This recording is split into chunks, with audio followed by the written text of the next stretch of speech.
오늘도 주의 말씀 안에서 그리스도의 사랑이 풍성하기를 예수 이름 축복합니다. 아멘.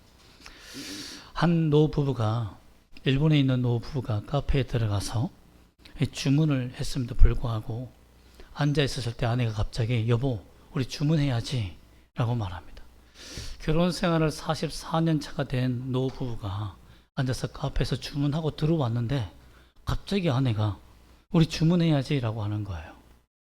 그 남편이 그동안 자기 아내의 성격을 봐서 여기서 대꾸하면 안 되고 그냥 그대로 시켜줘야겠다 생각해서 그래 주문하자 라고 한 거예요. 주문했음에도 불구하고 또 주문을 합니다. 좀 이상하다라고 생각했지만 근데 갑자기 아내가 두고 간 전화기에서 전화벨이 울리는 거예요. 그래서 이렇게 보니까 누군가 보니까 치매 클리닉이라고 딱 써 있는 거예요. 그래서 급히 받아서 보니까 이 누구누구씨 맞죠? 검진 받으러 와야 되는데 오지 않았다. 혹시 잊어버리신 것 같아서 전화를 드렸다라고 하는 거예요. 남편이 한참 이렇게 화장실을 쳐다보면서 아내가 오기를 기다리고 있었습니다. 아내가 와서 앉자마자 하는 말이 여보 치매 초기야 나 이렇게 하니까 두 남편이 있어 두 사람을 이제 테스트를 했는데 한 사람은 그 남편은 심각해 하지 마. 내가 있어. 치매 걸려도 당신이 혼자 들어 안 놔둘게. 내가 옆에 있을게. 라고 말합니다. 제가 왜 두 사람이라 말하냐면 이 장면은 지금 몰래 카메라입니다. 그래서 한 남편은 부인이 들어왔을 때 치매다 라고 얘기하니까 그래 내가 있잖아 괜찮아 이렇게 말했는데 한 남편은 여보 비밀 통장번호 기억해? 라고 이렇게 물었다고 합니다. 곰곰이 생각해 보니까 저도 그럴 것 같아요. 여보 혹시 비밀번호 뭔지 알아? 참 우리가 여유가 없는 것 같아요. 참 돈이 중요한 게 아니고 자기 아내가 중요하고 자기 가정이 중요하고 참 이런 참 멋진 남편. 그래서 방송에 크게 이렇게 났더라고요. 물론 몰래 카메라였지만 이 장면을 보고 제가 느낀 것이 뭐냐면 참 하나님은 우리가 연약하고 하나님 나라에 필요 없어졌을 때에 치매가 걸려서 전도도 나가야 되는데 예수가 누구야? 라고 할 만큼 우리가 어리석어진다면 너 구원 취소야 이렇게 하실까? 그렇지 않다라는 것을 깨닫지더라고요. 우리 하나님은 절대 우리를 버리시지 않는 분이시다. 우리를 끝까지 지켜주시는 분이다. 하나님 나라에 쓸모없는 인간이 된다 할지라도 정말 그 역사의 뒤현장으로 뒷그늘로 사라진다 할지라도 주님은 네가 참 귀하다. 나의 보석과 같고 나의 사랑이다. 라고 고백해 주실 거로 믿습니다. 이 하나님을 오늘 말씀을 통해서 다시 한번 확신하시기를 예수 이름으로 축복합니다. 아멘. 오늘 하나님이 참 사랑하고 그의 생명을 지키고 정말 보석보다 귀하게 지켜온 요아스가 사악함을 벗어나 아달라의 사악함을 벗어나 살았던 그가 종교개혁까지 단행하며 하나님의 영광을 돌렸던 그가 급속히 타락하는 장면이 나옵니다.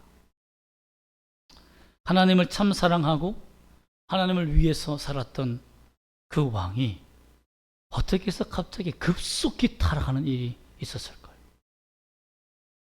죽음에서 살아 돌아왔으며 하나님의 놀라우신 능력을 경험한 사람이 어떻게 갑자기 타락한 길로 빠져들어가느냐라는 겁니다. 이 문제는 사실상 우리 신앙의 문제이기도 하지 않습니까? 그동안 예수님을 잘 믿어왔는데 정말 주님을 위해서 한평생을 살아온 자들도 갑자기 막 타락하는 그 모습을 보면 참 당황스러울 때가 참 많습니다. 저도 예외가 아닙니다. 누구도 이 사실 앞에서는 피할 길이 없습니다. 정말 어떻게 하면 이 타락의 길을 벗어날 수 있을까요? 요아스는 어떻게 타락했을까요? 우리가 지난번에서 살펴보았지만 이 페니키아인이었던 이세벨 다 똑똑하죠. 부자죠. 그 당시 페니키아인들은 알파벳 7자를 먼저 만들었다고 했지 않습니까? 해상 무역에 집중했기 때문에 돈도 많은 부자 여인이었습니다. 권세도 많았어요. 아합과 혼혈인으로 태어난 이 아달랴, 그 밑에서 태어난 아달랴가 자기 아들 아하시아가 죽고 나니까 대학살극을 펼칩니다. 제가 궁금했습니다. 왜 아달랴는 갑자기 그렇게 사람들 정권을 자기가 잡기 위해서 자기 아들이 죽었다고 해서 다른 왕자들을 다 살해하는, 다른 왕자들을 다 죽이는 그런 정말 사이코패스 같은 일을 했을까 생각해 보니 성경을 찾아보니까 우리가 열왕기상에서 살펴보았듯이 아합과 이세벨이 그랬더라고요. 도둑질하고 빼앗고 사기치고 거짓말하고 부모가 그런 인생을 살아왔더라고요. 그렇게 정치해 왔어요. 그런 왕으로 살았더라고요. 그런 부모의 모든 정치를 배웠던 이 아달랴는 학살하고 죽이고 빼앗는 일로 그 딸도 닮아갔다는 것을 알게 되겠더라고요. 그렇습니다. 환경이 얼마나 중요한지 모릅니다. 어떤 사람은 환경을 초월하면 되지 않느냐라고 하지만 환경을 초월해서 그 환경을 뛰어넘는 사람은 1%도 되지 않는다고 합니다. 그 1%가 세계를 바꾸는 거죠. 그러나 여러분, 대부분의 사람들은 다 그 환경에 지배당합니다. 그러므로 좋은 환경, 믿음의 환경을 만들어주는 것이 얼마나 중요한지 모릅니다. 요아스가 이 요야다의 도움을 받아서 아달랴를 죽이고 반역하여 다시 그 나라를 찾아옵니다. 그러면서 가장 먼저 한 일이 뭐냐면 바로 성전 수리입니다. 바알 신당을 없애고 성전을 수리하며 성전을 갖고 나갑니다. 근데 이상한 일이 생겨요. 1절부터 14절까지의 말씀의 요약인데요. 성전에 수리할 돈이 모이지 않는 겁니다. 사람들은 헌금을 많이 하는데 돈이 안 모여요. 그래서 이상하다 싶어서 요아스 왕이 무슨 일이냐 한번 알아봐라 라고 합니다. 그랬더니 그 돈들을 24장 8절에 보면 그 성전하는 그 전에 보면 돈들을 다 빼돌려 갑니다. 방백들이, 즉 바알 신을 섬겼던 산당 사람들이 성전에 있는 돈을 훔쳐서 산당을 수리하는 데 이용합니다. 바알 산당을, 아직 잔당을 다 해결하지 못했기 때문에 바알 신을 섬기는 그 사람들이 성전의 돈을 횡령하여서 자기 우상을 섬기는 그 산당을 수리하고 있는 거예요. 이것을 도저히 막을 수 없는 상황이 되니까 요아스 왕이 24장 8절에 보면 한 가지 놀라운 방책을 하나 세웁니다. 14절입니다. 14절 말씀 읽어보겠습니다. 시작. 공사를 마칠 후에 그 남은 돈을, 죄송합니다. 8절 말씀입니다. 죄송합니다. 자, 시작. 이에 왕이 말하여 한 궤를 만들어 여호와의 전 문 밖에 두게 하고, 이게 뭐냐면 성전을 수리할 헌금을 따로 모으는 거예요. 왕이 직접 관리하는 겁니다. 그래서 헌금함을 만들어서, 최초의 헌금함인데요, 헌금함을 만들어서 거기에다가 자원하는 마음으로 헌금을 넣어라 라고 명령을 합니다. 그리고 이 돈을 누가 관리하느냐? 레위인들이, 즉 성전을 수리하는 레위인들이 직접 그 헌금통을 들고 가서 그 돈을 쓰게 한 거예요. 그렇게 하지 않으니까 이 돈을 다 훔쳐가 버리는 겁니다. 그렇게 함으로 말미암아 하나님을 사랑하고 섬기던 자리였습니다. 요아스 왕. 그렇게 하나님의 성전 수리에 하나님을 집에 대해서 뜨거운 마음이 있었던 사람이었어요. 또한 제사장 여호야다가 매일 예배드리는 신앙 정책을 왕께 올리니까 왕이 허락합니다. 그것이 14절입니다. 한번 읽어볼까요? 시작. 공사를 마친 후에 그 남은 돈을 왕과 여호야다 앞으로 가져왔으므로 그것으로 여호와의 전에 쓸 그릇을 만들었으니 곧 섬겨 제사 드리는 그릇이며 또 숟가락과 금은 그릇들이라. 여호야다가 세상에 사는 모든 날에 여호와의 전에 항상 번제를 드렸더라. 여호야다가 항상 제사를 드리려면 왕의 허락을 받고 대제사장의 허락을 받아야 됩니다. 여호야다는 제사장이거든요. 그리고 왕이 허락해 줍니다. 왜냐하면 매일 예배를 드리려면, 매일 번제를 드리려면 소가 필요해요. 소가. 그러니까 그 왕실에 있는 재물뿐만 아니라 그릇뿐만 아니라 재물이 필요하기 때문에 재정이 나간단 말이에요.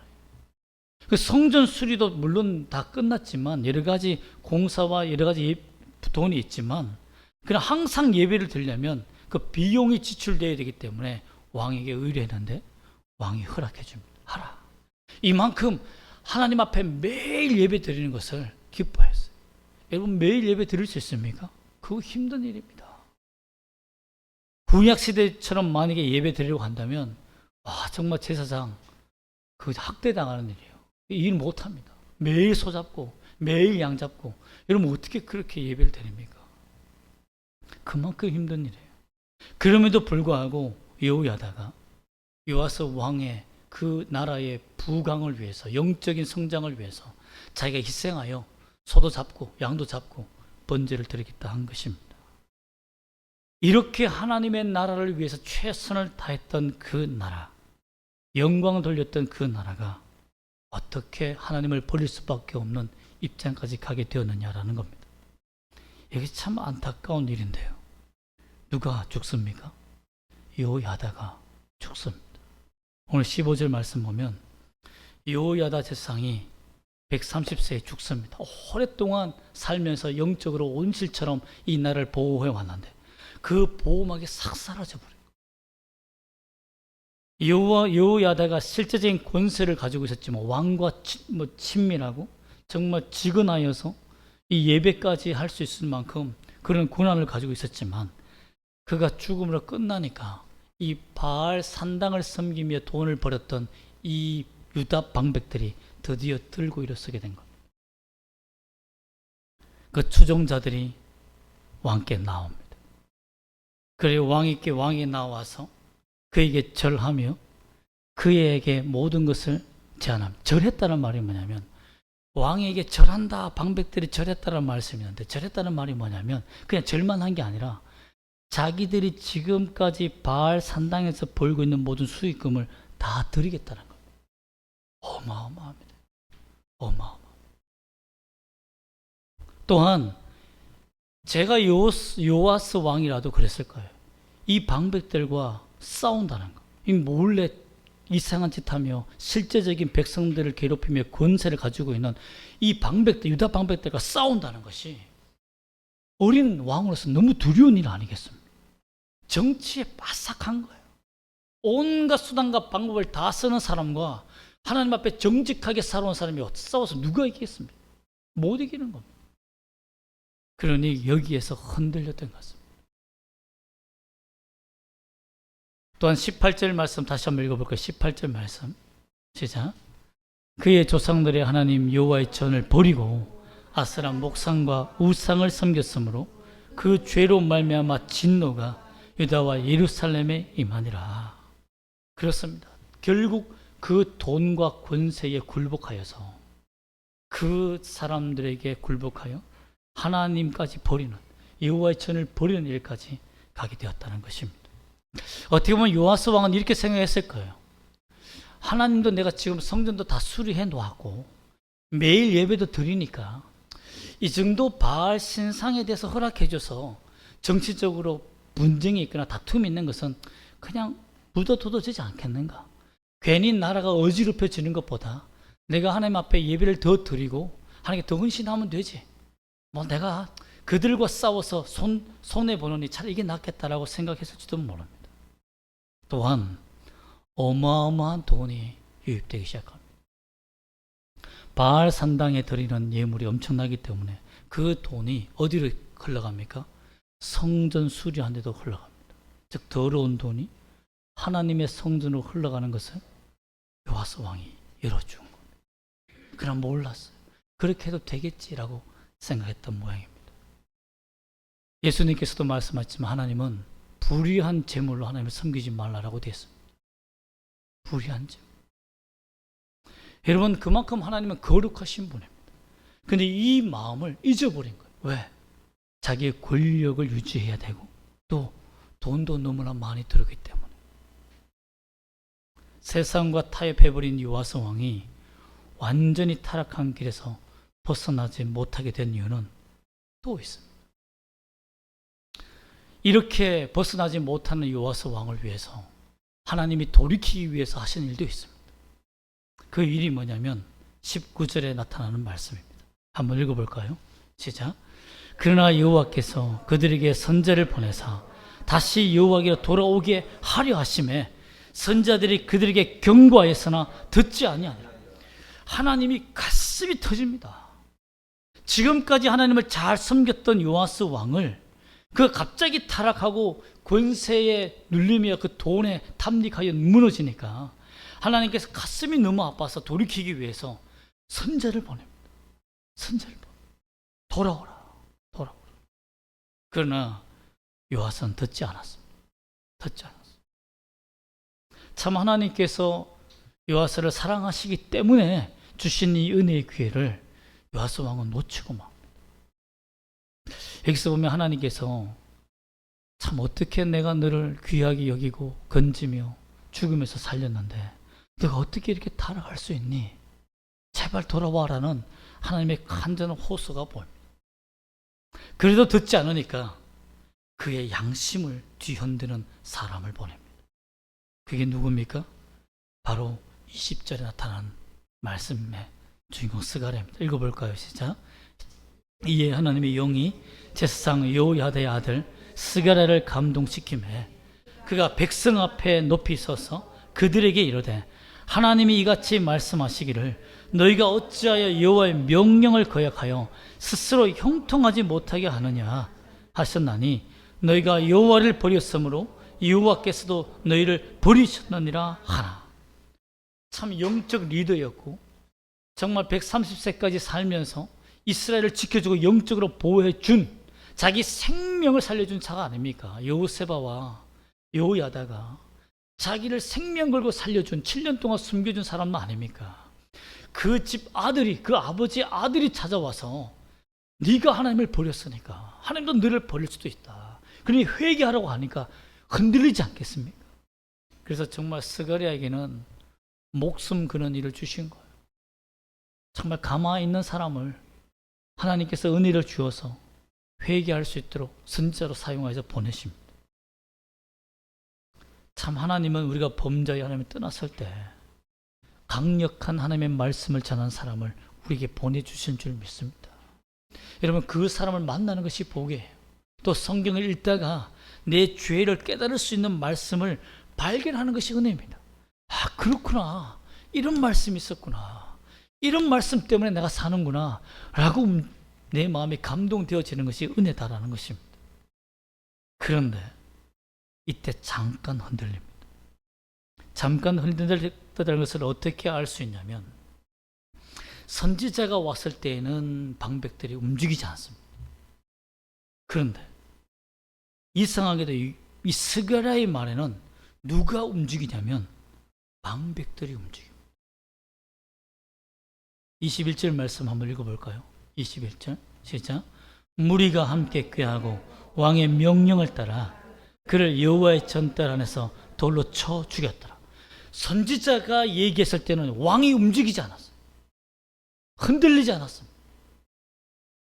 네가 정치를 아냐?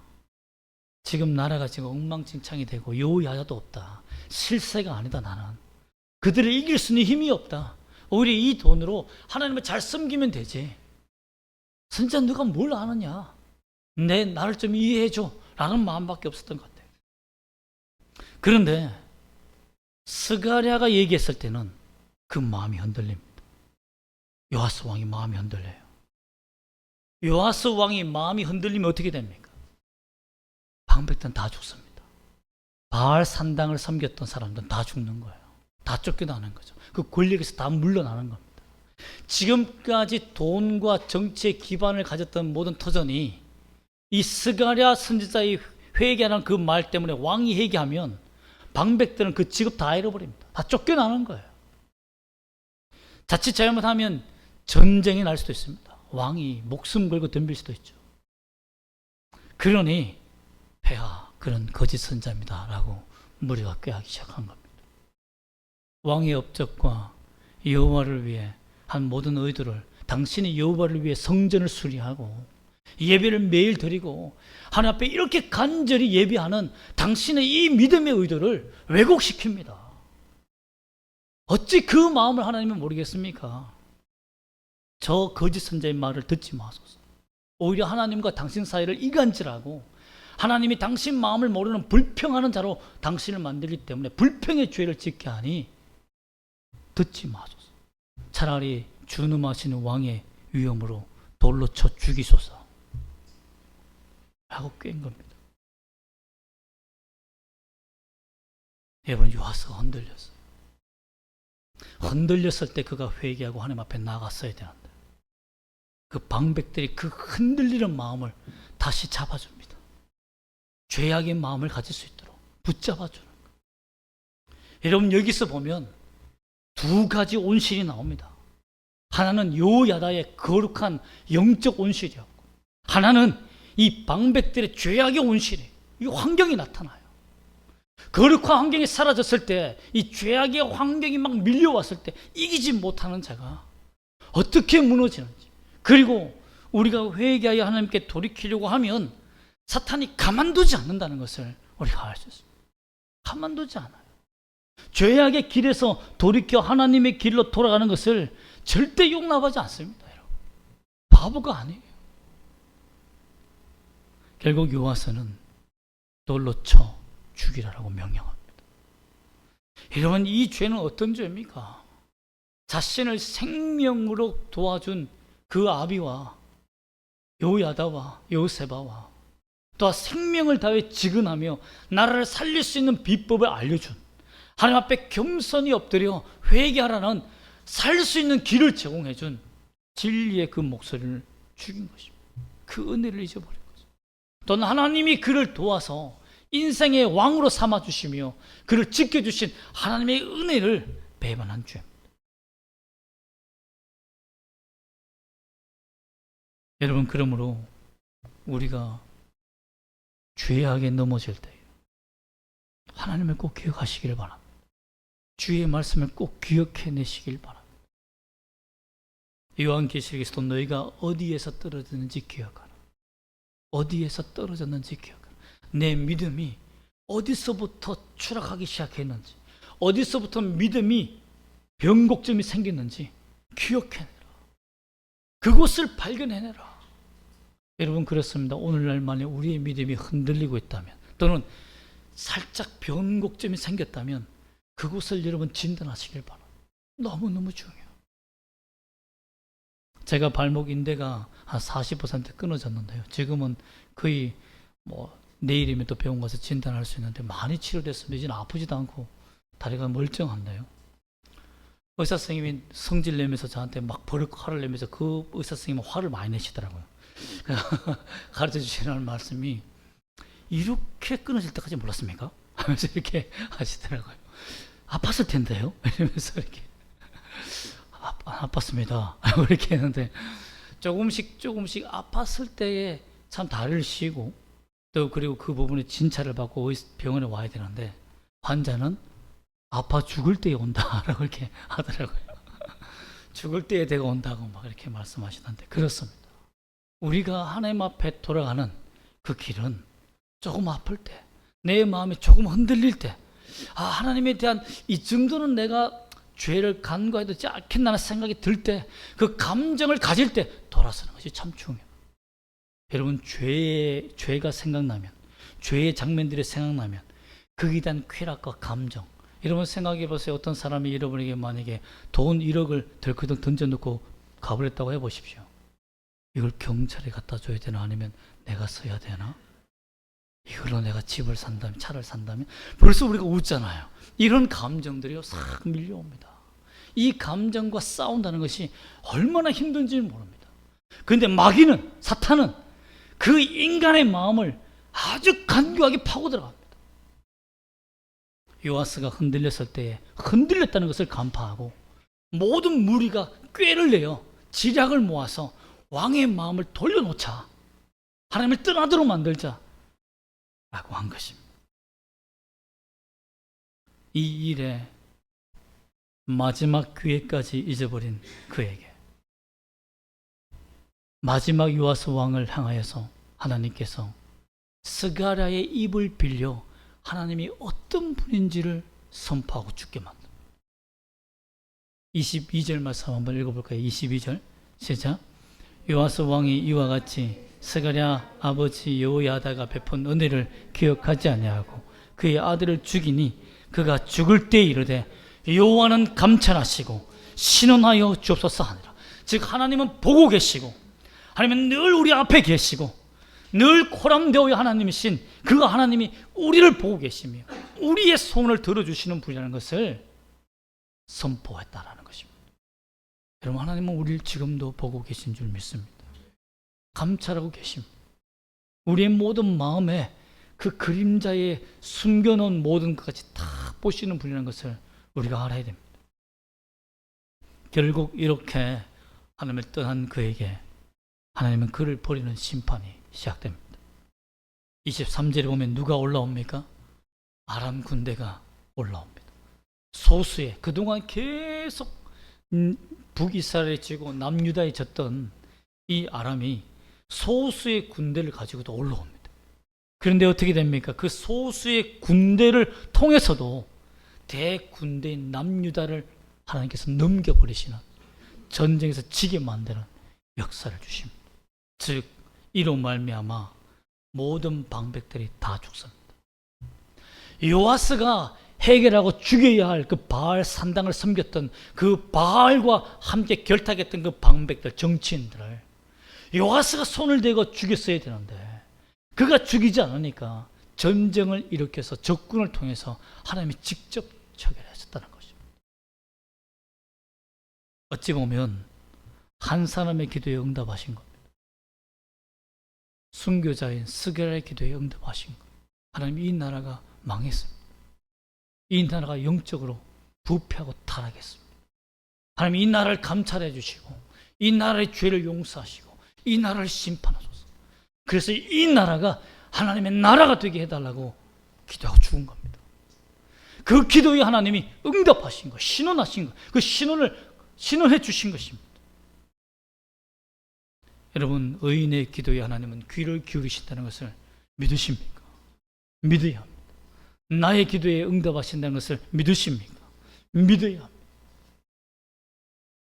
이 전쟁에서 요아스는 겨우 생명만 유지할 만큼 부상을 당합니다.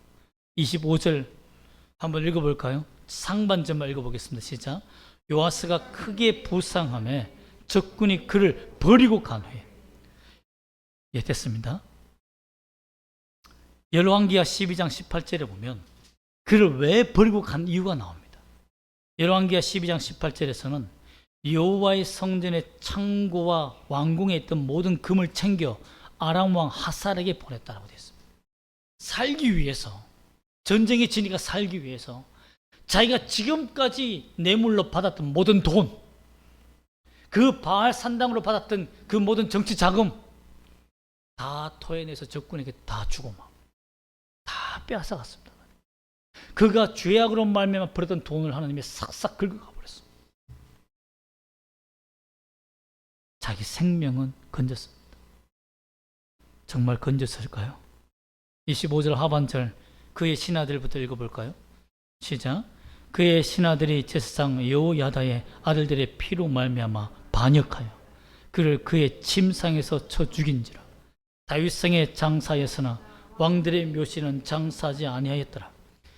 여호야다의 그 은혜 안에서, 그 권력 안에서, 거룩한 권력 안에서 꿈꾸고 소망을 품고 거룩한 나라를 꿈꿨던 의인들이 요아스 왕이 부패하고 타락하여 병이 들어 부상당하여 왔을 때 그를 용납하지 않았습니다. 그의 권세를 강제로 끌어내렸습니다.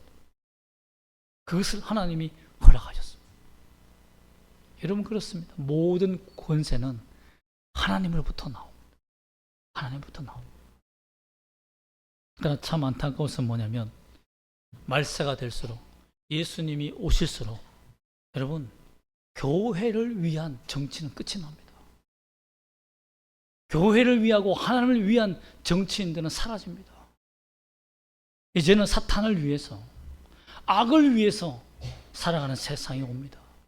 교회는 핍박당하고 교회는 무너지고 교회는 문을 닫고 그리스도인들은 순교할 각오로 살아가야 할 그 시대가 옵니다. 여러분, 그게 거룩한 지도자를 여러분 기대할 수 있겠습니까? 여러분, 너무 정치에 소망을 두지 마십시오. 우리는 하나님의 나라에 소망을 두시길 바랍니다. 여러분, 하나님을 의지하고 섬기는 자만이 살 수 있습니다. 하나님을 의지하지 않고 쌓았던 모든 성공은 성공한 것이 아닙니다. 결국 하나님이 빼앗아 가버리며 후 불어 무너뜨리는 먼지 덩어리와 같아요. 모래탑도 아닙니다. 그러므로 우리는 우리 인생에 하나님만 바라볼 수 있는 믿음을 갖기를 원합니다. 이게 믿음입니다. 세상은 소망이 없습니다. 하나님만이 소망이 있습니다. 어떻게 우리는 하나님이 우리 인생을 지키시고 은혜로 인도하시는 분으로 우리가 만날 수 있습니다. 따라합시다. 코람데오. 너의 삶을 살자. 삶을 살라. 코람데오의 삶을 살라. 따라합시다. 코람데오의 삶을 살라. 침이 삼켜지는 바람에 순간 타임을 놓쳤습니다. 누가 보든지 안 보든지 진실한 마음을 가지고 주님을 섬겼습니다. 24장 9장 10절에 보면 이런 말씀이 있습니다. 여호와의 성전을 수리하기 위해서 헌금함을 두니까 유다와 예루살렘에 공포하여 하나님의 종 모세가 광야에서 이스라엘에게 정한 세를 여호와께 드리라, 헌금을 드리라 라고 하니까 모든 방백들과 백성들이 기뻐하여 마치기까지 돈을 헌금함에 넣었다. 여러분, 헌금하라는 강조가 아닙니다. 그 마음의 기쁨이, 하나님을 섬길 수 있다는 기쁨, 내가 하나님을 사랑할 수 있다는 그 기쁨이 넘쳐났다는 거예요. 그리고 그 자원하는 마음으로 주님께 드렸다는 거예요. 하나님 앞에서 가장 귀한 헌금이 뭡니까? 내가 하나님을 사랑하는 이 기쁨으로 예배를 드리는 겁니다. 뭐 졸리느냐 마느냐 꾸벅꾸벅 존다, 그게 아니에요. 하나님께 예배 나와서 내가 주님 앞에 조는 한이 있어도 이것이 기쁘다라고 한다면 그것도 받으시는 하나님이시다라는 것입니다. 또한 따라합시다. 유혹의 말에 경청하지 말라. 경청이 뭡니까, 여러분? 귀담아 듣는 것입니다.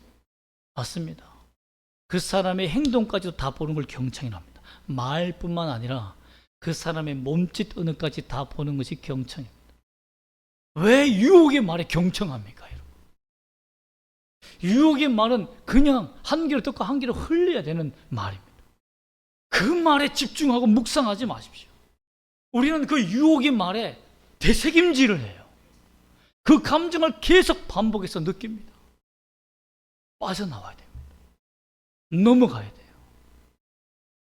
여러분, 그런 환경에 빠지는 것이 바로 유다 방백처럼 사단의 세력들이 나를 넘어뜨리기 위해서 내 감정을 흔든다는 것을 알아야 됩니다.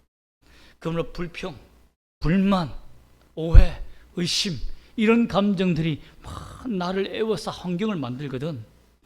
여러분, 예수 이름으로 멈춰라고 외치십시오. 예수 이름으로 멈춰라. 또 세 번째 따라합시다. 스가랴의 기도 생활을 본받자. 여러분, 참 죽음을 두려워하지 않고 하나님의 말씀이라면 내가 지키겠다는 삶으로 하나님께서 감찰하시고 나의 소원을 들어주신다는 그 믿음으로 마지막 죽을 때까지도 그 신앙을 잊지 않고 기도하여 응답받았던 것처럼 여러분, 주님 앞에서 의인이 되어 응답받는 이름이 되시기를 소망합니다. 여러분, 그렇습니다. 우리 주님은 반드시 우리와 함께 싸워주시는 분일 줄 믿습니다. 우리는 참 연약하여서 죄악의 환경에 둘러싸였을 때 너무나 쉽게 넘어집니다. 맞습니다. 저도 넘어지는 유혹의 단추가 있습니다. 사람들마다 그 감정에, 그 상황에 빠지면 다 넘어질 수밖에 없습니다. 오늘날 영적 지도자들이 왜 마지막의 노년에 다 물질과 권세 앞에 다 무너집니까? 여러분, 사람의 그 트리거는, 유혹의 트리거, 넘어진 트리거는 내가 방어할 수 있는 게 아닙니다. 늘 하나님이 도와주셔야 됩니다. 그러므로 항상 주님 앞에 겸손히 무릎 꿇고 주님의 임재 앞에, 하나님의 그 고람되어 하나님 앞에서 사는 삶을 여러분 절대 잊어서는 안 됩니다.